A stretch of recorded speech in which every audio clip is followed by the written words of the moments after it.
some point? What? Are we going to get back to the Nefesh Hachaim at some point? No, not necessarily. Forget about Nefesh Hachaim. I don't commit myself to Nefesh Hachaim. That's just the springboard here. My best is to try to understand some of the things. You know, I have to say, just to answer your question, of course we'll get back to Nefesh Hachaim, we'll finish it in your session. But I've been through the sefer, I say this in shame, not in boastfulness. I've been through the sefer probably 20 times without understanding it. And the nakuda is to really be ma'ayin into the concepts and turn it into life. That's the nakuda. So I last week I said I thank everybody for their patience while we do go through this exercise, but it's very difficult. So the Nefesh Hachaim says just before, what you have in front of you, I hope, is the a chapter from what I took out of the Ein Ayah, which is Rav Kook on brachas. In my technological brilliance, I was able to get it onto a sheet of paper. But let's go to the Nefesh Hachaim first of all. Remember what we're learning about. We're learning about hiskashrus. It simply means there's the nefesh, ruach, neshama, chaya, yechida. Different parts. Starts from the guf, starts from where our feet are, and goes all the way up to the shamayim, up to yechida. I happened to have a conversation with a Makubal on Monday, and he was saying that it's not good enough. You have to get to the Ein Sof. Yeah, there was guf, nefesh, ruach, neshama, chaya, yechida, where Reb Tzadok says we don't even know what that means. So in his meditation, he's a chashuv person. He says, we're still in the Kollel, he told me. We're still, we're not reaching the Ein Sof. Okay. Okay. I just don't know if we're reaching the Ein Sof. But I don't know where we're reaching, but let's just understand the basic thing before we go deeper. We've said a number of different aspects to this with the Or HaChaim HaKadosh, that we have to see ourselves as attached to Hashem, as attached to the Shemayim, as attached to the higher world. And that means two things, meaning two directions. One direction is up and one direction is down. So you can sort of, if you wanted to imagine, this is not the way it is because it's just a picture to imagine, but you could imagine the way the Arizal puts it at the beginning of the Rav Chaim Vital, the beginning of the Orthodox Chaim, that there's a kav of or, just the way, it's a mashal, it's just a way of imagining. There's a kav of or, and the or comes into my, from HaKadosh Baruch Hu, it goes into my yechida, into my chaya. My yechida means my yechidius, me, the beginnings of me, into my neshama, into my ruach, into my nefesh, my guf. So like imagine if you were, God forbid, struck by lightning in a good way, or you're watching one of those cartoons where all of a sudden I'm all lit up. So in other words, that kav of or is coming through me and I'm completely the Or Hashem shining through me. Nice idea. Moshe lo yada. Moshe didn't realize ki karan or panav. This was the Or Hashem, the Or of the Kav that was coming through. It's a mashal. It's not going to be a light per se. Just like if you see, I don't know if the light that was coming from Moshe is also a light. I don't know that it's a light. I don't know. I never saw. You could photograph it. Yeah, what? You could photograph it. I don't know. So I don't know if it'll come out on the. But it's we've all probably been zocha to see a tzaddik where there's an Or of their panim. I always say like I'm a cotton, but I remember when I saw Rav Moshe Feinstein the first time, and I've seen many Gedolim, but I remember seeing like this Or Mavrik, like it was just like literally shining. It was like an interesting. The man was cool like Torah. If I could see it, it means that it wasn't, So, could you pick it up in a camera? Can artists get out of it? It was a certain shine. So that's what we're learning. The up is the harder part for me in terms of a meditative state, if you will, because to say that I'm bringing my whatever I am up, I don't know how that looks. That's a harder thing. That's a bigger avodah. So that's actually the avodah that we're learning today, and I mentioned the following, that the Gemara says three opinions. The Gemara says, Asr lahanos min olam hazeh b'lei bracha. You're not allowed to have hana from this world without a bracha. And the Gemara gives three opinions why. And I mentioned that I couldn't find anybody other than myself and Rav Kook that's omed on these three lashonos. Ki'ilu, it's a machlokes. The first reason is that kol hanena min olam hazeh b'lei bracha ki'ilu mo'al. It's an isser of me'ilah. The second is ki'ilu nena mikodshe shomayim, which, if you read it quickly, is just redundant because you're mal and kodshe shomayim. Like, what's the difference? And the third shot is ki'ilu goizel me hakadosh baruch hu miknesses Yisrael. It's like you're doing a ma'aseh of gzela. So if you're eating without a bracha, either you're ma'al or you're nena mikodshe shomayim, or you're goizel me hakadosh baruch hu knesses Yisrael. Knesses Yisrael means a shechina. So it seems redundant, and it needs a hesber of three approaches to the exact same thing. But what is the pshat in me'ilah? What's the pshat in nena mikodshe shomayim, and the pshat in gzela? And what I said so far, which I think has a lot of emes to it, is that one thing is clear from a lumdisha point of view, that me'ilah is a din in the gavra and kodshe shomayim is a din in the hektish, meaning me'ilah is something I do. It doesn't affect the chayfetz per se, or it's not about how it affects the article in front of me, which is hektish. Nena mikodshe shomayim seems to be a different dagesh. Forget about you and what you do. You're mechalel hektish. If you take kachim and turn it into kachim columns, so that's a me'ilah. But what you're doing is you're changing the hefza. You're taking a bite. You're taking the shemen from the ner tamid and putting it into your salad. So nena mikodshe shomayim is you're being machaser the oil gufa. But it's not about what I do. And then the third shot is it's a gezel. Okay, it is gezel. It is gezel. Gezel from who? Gezel from the Shechina. Me'akadosh Baruch Hu, and we talked about this about Arichus, Kutchabrichu Ushchinte. Kutchabrichu Ushchinte. It's I don't want to go over everything, but in other words, the whole world is suffering because it doesn't have the hektish that it's supposed to have. So look inside here, please. So a woman in the hospital is sick. I told her that we have a chabur of tzaddikim here that come together. So we should be mispalel for Riva, Sarah, Dina, Bas Leah. We have a refuah shalem.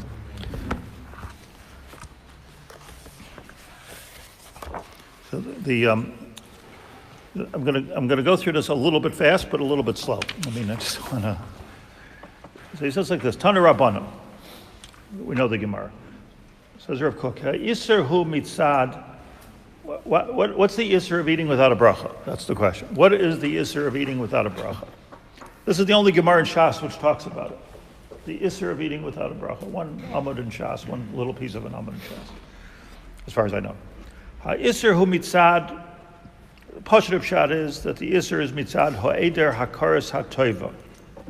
Shu yisoid avodas Hashem yisbarach. Okay, no, Pashut pshat is, why do you have to make a bracha? Say thank you. That's the way we learned it actually in school. Say thank you. Say thank you before. Say thank you after. Hashem is giving you something. Say thank you. Hakaras ha'toiv, which is not a bad pshat, because hu yisoid avodas Hashem yisbarach. That is a yisoid. Gratitude is a yisoid. And I pointed out a couple of weeks ago, if you recall, or a couple of shiurim ago, that hakaras ha'toiv is not just like have derech eretz, thank you. That really creates the alignment, because if I say I'm grateful, so that means I'm ready taking it away from myself and putting ani modelacha. I'm putting it up on a higher level, and the ishtalshlus can begin. Gratefulness is a very big thing. It's a big yisoid in avodas Hashem, not just to have derech eretz, but to connect to the emes. That's what gratefulness is, to connect to the emes. How many relationships would be better if we just connected to, if we had hakaras ha'toiv? Hakaras ha'toiv, just to be grateful. But that's not what we're saying. Amnam, however, yesh oid ladas, and try to follow with me, because every word is important. Amnam yesh oid ladas, You should also know, Shekol ha'anoi sheba'olam, lo yimales tudasam kiyim biyoisem mishtamshim la'anoa hamusheres hamusaris. Shehidas elikim ba'aretz. Let's talk about hana, and we have to know that every hana in this world, think of the hana of food, think of the hana of scenery, think of the hana of reach, think of the hana, every possible hana of nachas from your children, every hana of the high you get after you do exercise, every hana. So what is hana for? Why do I have pleasure? And the pleasure is kol ha'anoi sheba'olam lo yimales tudasam. They will not reach their intended goal unless they are used, unless you're having that hana for the purpose that they were given, which is shidas elikim ba'aretz. Now, it's important that we don't, I always say this, but I think in limud, it's important that none of us, including me, fall into what we already know, because then we stop reading. In other words, like we've all heard a lot about our relationship, or how our relationship is supposed to be to the world of Gashmias. So we just fall right into that. But this is much more nuanced than that. Meaning, what I mean to say by that is that, like, in yeshivas they talk about the two drachim, the derech of Nevardik is to do without Gashmias. Like you see Rav Steinman, Zecher Tzadik Livracha, until he was 100 and something, never sat on a chair with a back. Just sat. There was complete lack of anything extra in his whole world. The Chazon Ish was like that. That was a derech. On the other hand, you see tzaddikim, great rebbes, with a silver cane and with opulence, and it's almost like Malchus, There's a good Lubavitch Rebbe driven in a brand new Cadillac every year. It's not to judge what's good or what's bad. It's obvious, but there's obviously two different drachim: Nevardik, Slabotka, Hasidish, Litvish. However you want to touch it. But that's we need to get deeper than that. I think we're also mixed up. The Mesil Shiurim says that the Nisayan he says famously, the Nisayan of Ashirus is much bigger than the Nisayan of Anius. So what does that mean? It's harder to be wealthy than it is to be poor. I'll take that Nisayan. The truth is, it's not. Most people are not so worried about that. But we have to understand what it means. It doesn't mean that in any way. It doesn't mean that Ashirus is a bad thing. I want to say one more hakdama before we learn what he says inside. We want to read fast. We need to understand that if you read through the Chumash, if you read through the Tanakh, what's clear is that bracha is a good thing. You'll do the mitzvahs and you'll follow the Torah. Hashem will give you rain and you'll have crop and you'll have opulence and your houses will be full. It's a good thing. There's no Pirush Rashi there that says, and stay away from that. This is bad. Or the Nisayan is very big. The Nisayan might be big, but it's a good thing. When the Navi, Elisha, blessed the Isha Shunamis, he blessed her with Gashmias. Is Gashmias. Right, bracha, b'chol, itzarcha, malei. This is bracha, and the lack of bracha is a negative thing. You see, Yaakov Avinu, Avram Avinu, they left Eretz Yisrael because they didn't have money. They went after the whole Lech Lecha and everything else. Okay, Hayarav ba'aretz, and they went to Mitzrayim. Hello, we're not all running to Egypt. Even though the Egyptian prime minister just said that he's happy to open shuls for all the Jews that come to Egypt. Don't do this. Don't go. Don't trust them. But who runs to Egypt? The answer is that obviously to the Avos Ha'olam, the Gashmias wasn't it wasn't a curse, and it wasn't even a necessary thing. It was the bracha that they were davening from. So it's krum lani is daiti to think of abundance. If you see a person who's very, very wealthy, he's blessed. If you're very wealthy, you're blessed. That's a blessing. That's not a. I, Rav Steinman, sat in a chair without a back. Okay, maybe you don't have to use that bracha for personal needs so much, but to have bracha. So Rabbi Yehuda Nasi, if you go to, you could go visit in Beis Sharim, his home, his mansion. Rabbi Yehuda Nasi, Rabbeinu HaKadosh, you can go there and see where they've decided, not just his kever, but you can actually see his Beis Medrash and his Sanhedrin and his home. I mean, where is it? Beis Sharim, Central Israel. it's no, it's Sipari. Beis Sharim. Beis Sharim is right here. Go there. It's something to see. It's beautiful. It's beautiful to go there, and it's you can see the way you can learn a lot about Hilchos Kavura, and you can learn. But what you can learn is that how Rebbe lived was like a king. I mean, that was the White House for the Jewish people that lived in Israel at that time. That's where the Romans came to visit him. That's where Rebbe was an Asher Gadol, Rabbi Kadosh. Even during the times of the recession in Eretz Yisrael, there was no rain. Everything was really so difficult. He was giving out tzedakah checks. Rabbi Hayim Mefarnes is Talmidei Chacham. He wanted to keep Torah alive. He was Mefarnes Talmidei Chacham. And yet, when he died, and you look at the opulence, you can see it. I mean, it's a couple thousand years old. It could use a shiputz, but it's if you can see the obvious opulence that was there, the amount of land, the gardens, everything. It's still there. It's a pella. But when he died, he picked up his hands and he says that Dalachem shlein lanisi afilu me'etz b'ktana. I never had anah from any of those Gashmis. So come on. What does it mean? He had, but he wasn't. So we need to understand that nuance. But the point is, the opulence he had, and he was happy about it. It was a bracha. That's the important thing to, I think, chap that we get confused about. So makes sound like Usher is a bad thing. It could become bad. It could hurt you, like every good thing. But the Gemara says, "Bayis na marchiva daita shalada." Kalim noi marchiva isha na. These are things that are, it's good. You're in a better place. You're in a better place with these things. You should be mismal. How many of our tefillos are for parnasa and for it's a good thing. But okay, so now with my pro wealth, not to be confused with the like there's like a branch of Christianity, lahavdil, that's like holding that.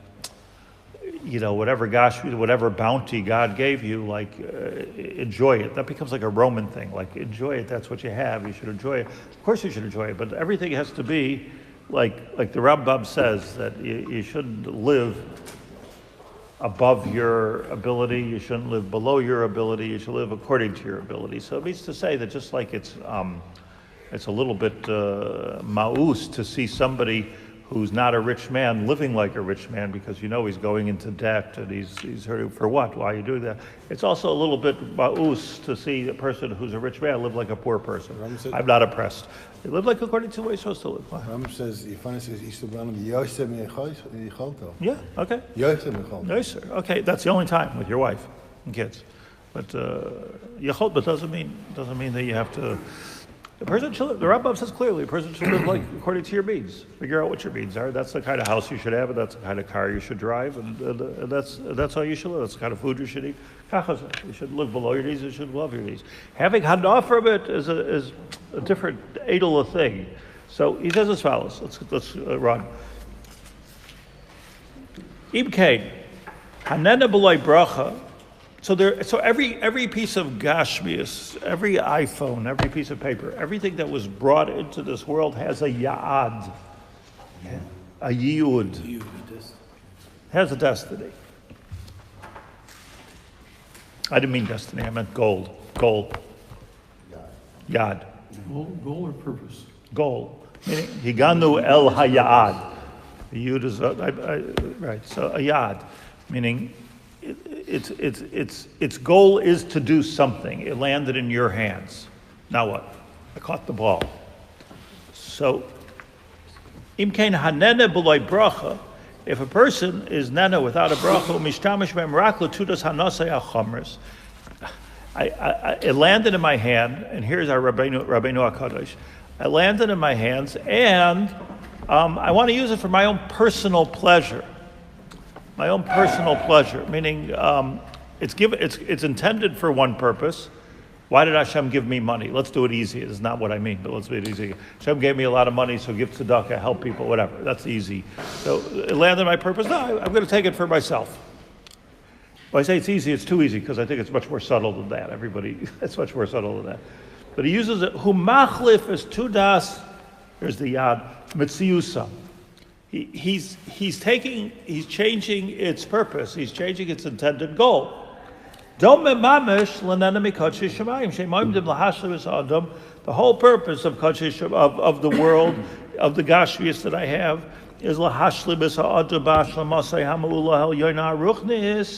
is to make me into a greater spiritual character. And now I'm changing their destination by taking them to a place where they were never created for.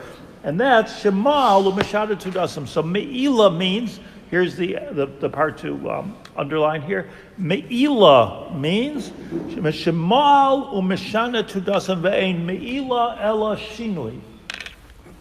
Kedivrei Chazal b'Me'ila. Me'achachas Hapsukim. Me'ila means you're changing the goal. Let's understand it. I take a cow, I'm bringing it to the Beis HaMikdash as a carbon. I get hungry on the way, or somebody offers me a good price for the cow, right? How much for that cow? I can't resist. I sell. So now I'm moving it from its intended purpose. That's me'ila. It's on the chefza. It's on the gavra because we're talking about the cow. We're talking about that it was given for a particular purpose, and I did the avera of changing its purpose. That also defines. Of course, every meal is an hektish. But the dogesh here is that the gavra, have moved this away. I've unplugged it from here and plugged it in there. That stems from a definition of hektish, which is purpose. Harayam kudeshesli. Miyuadis, yeah.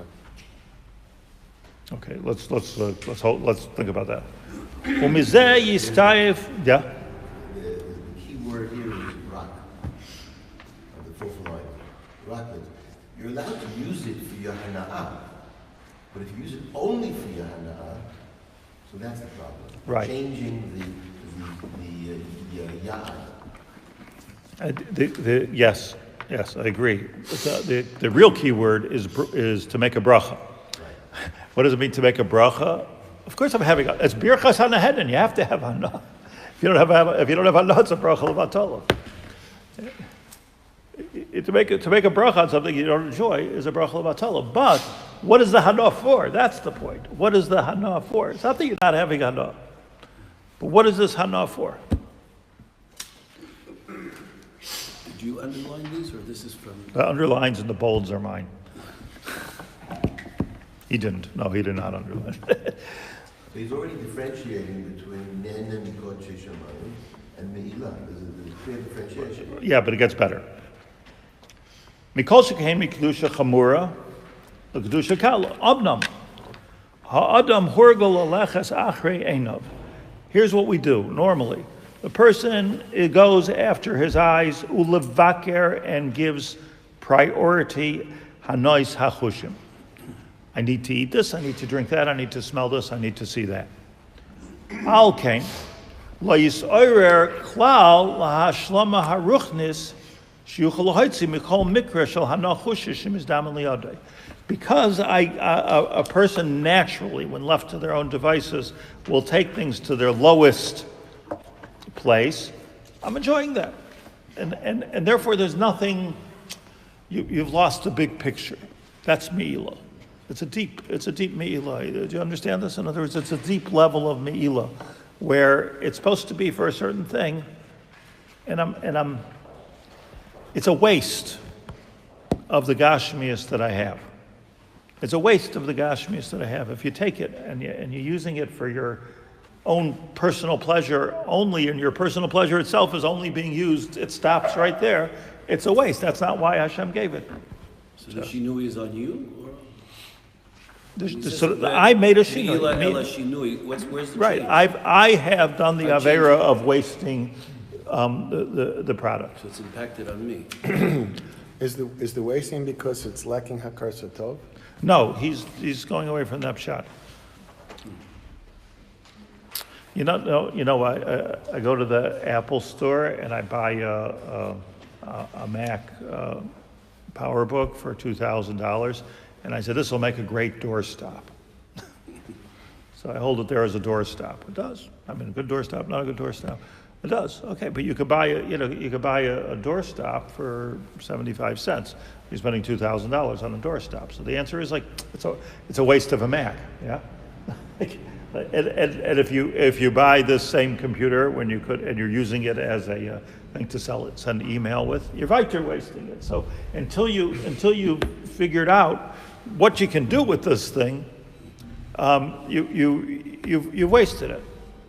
You've wasted it, and that's the me'ilah. It's a new definition of me'ilah. So is that basically just saying that you basically, in the simplest form, you need to maximize whatever this thing Hashem is giving you to its greatest, to its fullest possibilities? Yeah. You see, I mean, the whole world is like that, right? We all have things, Baruch Hashem. But if you buy a 12-cylinder, whatever those cars are called, that start at $250,000. I was thinking about it. And you can never go as fast as you. right. Hey, why do I buy it? Because I want to go to Shul. So, which is a block away. So, Beseder, like Beseder, so you're using it l'shem shabayim kilu, but it's silly. Like a lot of people that have those cars don't even drive them. Where are they going to go? They're all dressed up, no place to go. Like there's no place to go. You're going to drive in your driveway out of your driveway. The main thing is like to see it, hello, whatever. But there's nothing. You're not using it for what it was intended. That's what I'm saying. You're not using. So that's the me'ilah. I mean, we never called this idea. At least I never called this idea me'ilah. So what happens when you make a bracha? Let's just finish here. Okay, what happens when you make a bracha?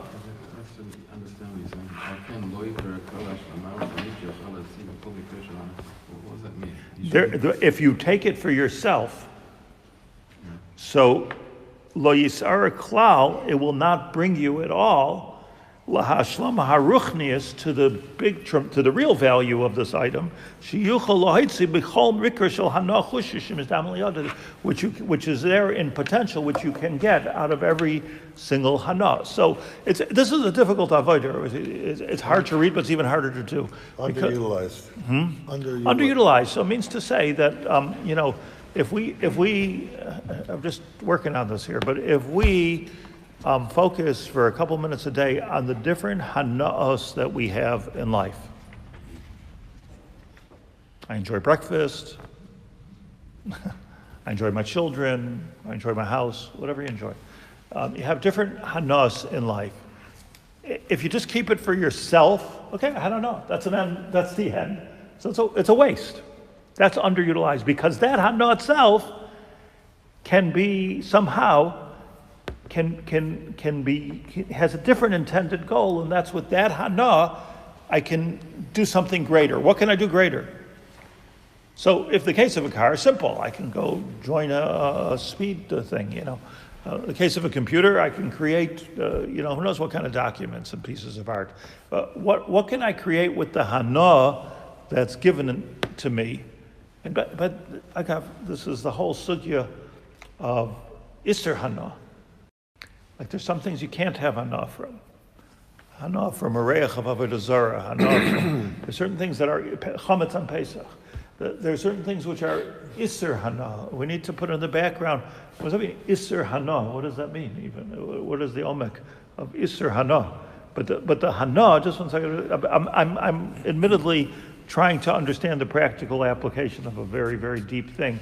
That the hana, if I don't use the hana for what it was intended, it's over Mila. So what do you do? Let's just finish the paragraph. I'm sorry, Shmuel.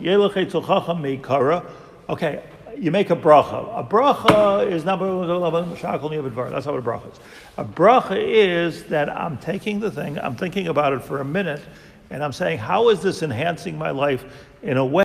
Enhancing my life it is, but how is it enhancing my life in a way that I am doing more ladasas Hashem? I'm appreciating life more, I'm appreciating Hashem more, other people are appreciating the purpose of life through this item.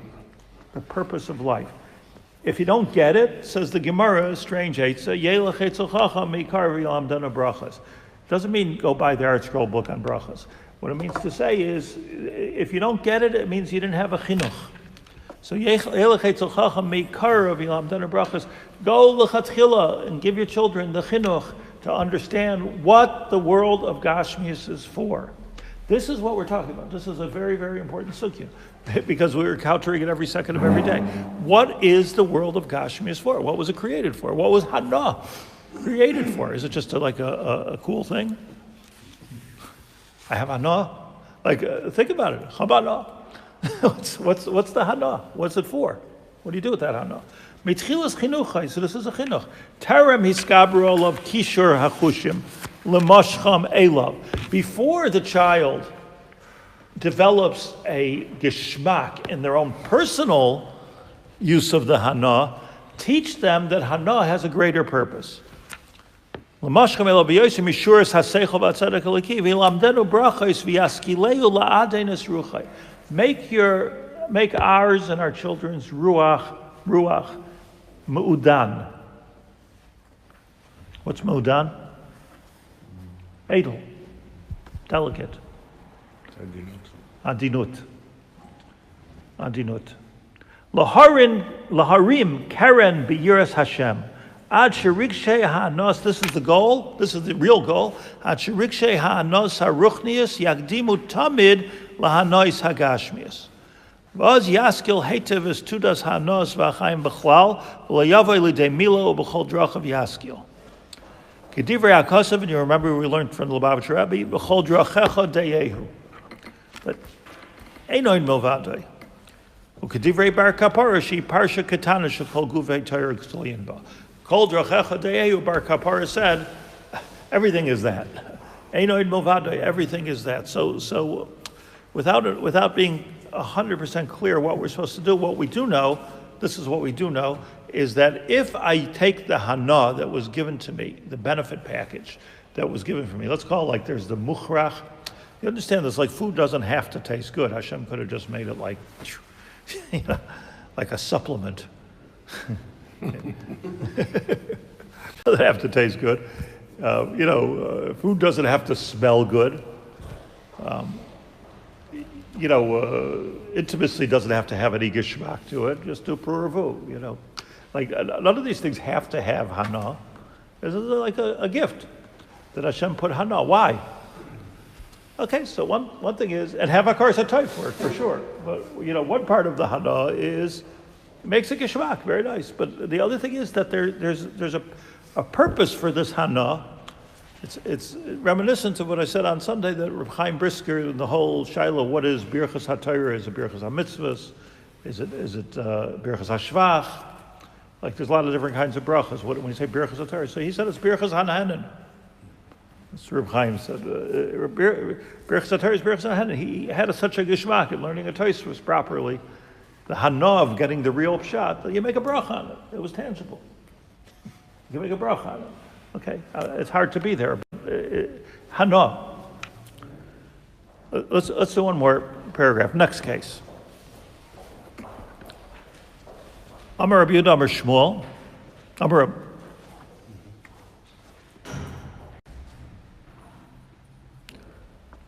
Kol hanena min olam ilu nena mikadshei shamayim. Next man Amar. Tzarech ha'adam listakel, and here he between the Gavra and the Chefza. Tzarech ha'adam listakel, you have to look at things. Shechutz mimashu meshana es hatachlis shel hanois. That's what we just spoke about. Besides for changing the intended goal of all hana, kfi ma shekivein behem yotzram hametiv hamiti yisbarach. Ela shemaisa Hashem v'tuva hem dvarim niskavim v'ramim yoser harbe me'erach adam mitzad tiyos v'achumr yos. You following me? J'ein behem mitzad atzmam roimus u'kedusha ve'ech ye'arav levave lehanes mehem. So this is a different concept. The concept is that not just am I changing the goal of something that could be so special, I'm taking it for myself, but there's something else over here. I'm having hana from something which is not mine. It's not magia li, the gashmius in me to have this hana. This hana is for the ruchnius. You can have gashmius. Excuse me, we're all adults. A tzaddik is with his wife, and lahavdol, a bum is with his wife. They both have hana. But there's a difference. Such as a difference in dignity. But the difference is that the hana of a tzaddik is bringing two people together, and the achdus that it's created, and the how two neshamas, two half neshamas become one neshama, and even the physical part that we're giving each other pleasure. That's the hana of a tzaddik. The hana of a bum is a bum, so it doesn't have to be your wife. It doesn't have to be. It's just, just a bum. So it's a total abuse, like a behemoth. It's like a behemoth. Like, okay, let's do this.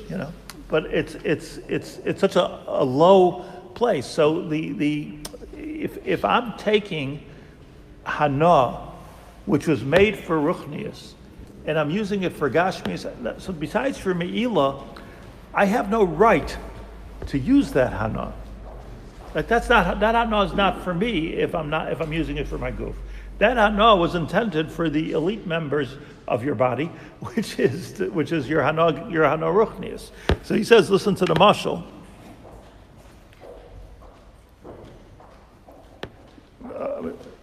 Think about using hektish. My salad shouldn't be using the oil from the Ner Tamid because my salad is not as chashuv as that giving light to the shul and giving kavod Torah. Like, what are you taking it for yourself? I love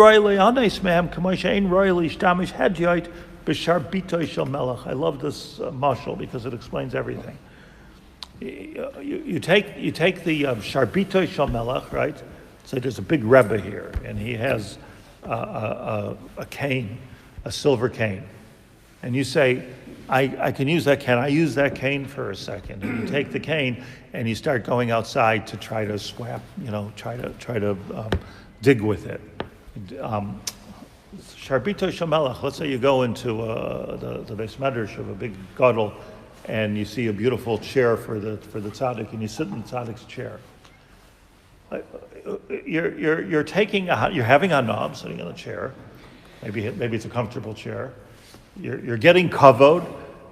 You think you are because you're sitting in the chair, but you're nena misharbita shel melech, and you're not a melech. So this is the mashal in the Gemara of nena mikatshei shemayim. Chepsa. It's in the chepsa. That's you see the difference, Rabbi Tzok? You see the difference. In other words, it's not that I'm changing its goal. I'm using that chair for the wrong purpose. I'm using it I'm taking the Mac and I'm using it as a doorstop. No, I'm taking something shalom agiali. That's the kadsha shemayim. I'm abusing. I'm destroying cheftzei shemayim. Sharbitei shel melech. Amnamima bracha, however, if you make a bracha, bisaris hatzad aruchani sheba adam lahaskil lahetev, and I'm pulling out my spiritual side, lahaskil lahetev, az huram v'nisa, I've exalted myself, v'chol oilam kadai hulai. You can use whatever you want. You're a Rebbe here. In other words, you're entitled to use. This is a bit esoteric, but I hope it's kedai for you. But for me, it's kedai to try to understand the yomek of what he's saying. Denigrating the chepsa. It's like a password to get into the. If you're a spiritual person and that's where you're holding in life, Kol olam kedai hulai. All those hanas belong to you. They're your hana. It's my hana. Use it.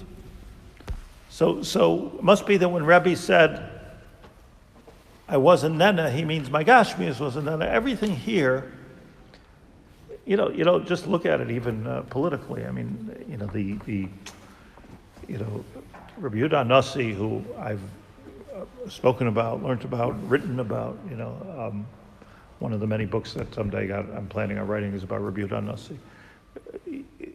He was a gadol in the sense that everybody respected him automatically. He was a wealthy person. He was a dignified person. He was his ashiris was with godless. Even if he didn't have any money, he had a certain presence to him. This is what you can see from all his interactions with Jews and non-Jews. There was a certain malchus that he had, and it wasn't personal hana. But his life was a life of malchus, which he used Kollel Hashem. It was malchus. He got away with stuff. He wrote down the Torah. I mean, he got away with stuff. It was all malchus. It was a malchus. So this is what he said. You could look at me and think that he's living the life of Riley over here. He's living off the people. First of all, he didn't live off the people. He made this money. This is all money that he made. But besides for that, it wasn't about my etzpah that was having the hana. It was about the Hashem gave me this to create something in the world which is beautiful for him. And he did. He did. It's called Eretz Yisrael. Jews living in Eretz Yisrael. You know that Rabbi Yehuda Nasi, was the one who turned around the Hadrian decrees with his kavod. He turned around the Hadrian decrees. Hadrian decrees lasted from the time of the Churban Beis HaMikdash until Rabbi Yehuda Nasi. And Rabbi Yehuda Nasi was able to switch that around. And therefore, there was a renaissance of Torah. So when we're talking about Rabbi Yehuda Nasi, so you go to Beis Shiurim, where he might be buried, and go to Tzipori, where he might be buried. We're not 100% sure where he's buried. Probably in Beis Shiurim, Agav. The one in Tzipori is probably his grandson, Yehuda Nasiya. Was a grandson of Yehuda, because that's what it says there. That's my right. It says there Yehuda Nasiya, but people want to think it's Yehuda Nasi, so it's Yehuda Nasi. Okay, what's the difference? I mean, it's a Malcolm Kaddish, you can say Tillim there, but I think that's Yehuda Nasiya. But if you go to Beis Shiurim, you see the Malchus. That's what you see. I just took a bunch of kids from Chutz La'aretz there, and I showed them. I said, the palace of the king. This was the palace of Rabbi Yehuda Nasi. It's the Gashmias here was Ruchnius. Gan Eden. Gan Eden, it was the Gashmias was Ruchnius. Okay. The main thing is the next two paragraphs. So I hope that it's okay that Sunday we continue with this. So keep the paper, please.